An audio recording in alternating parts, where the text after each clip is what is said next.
For snowmobile riders, it's been a very short season. However, game wardens and ATV clubs are reminding riders that this does not mean an early start to ATV season. A lot of people are anxious to get out and get in the woods and get their ATVs and their side-by-sides out, but the trails are just not ready for it. Wardens say riding on the trails too early can be a safety hazard and impact riding for next season. Snows come along and create massive ruts that really could cause you to crash or could cause your ride to be rough and miserable. You know, those things fall back on the clubs.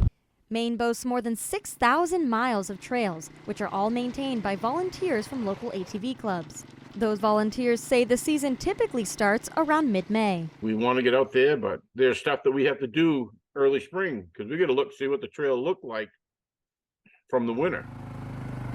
According to the president of ATV Maine, over 90% are on privately owned land. He says riding while the ground is soft could create major damage to landowners' property. We lost about 300 to 400 miles of trails last year because people didn't want to obey what the landowners want.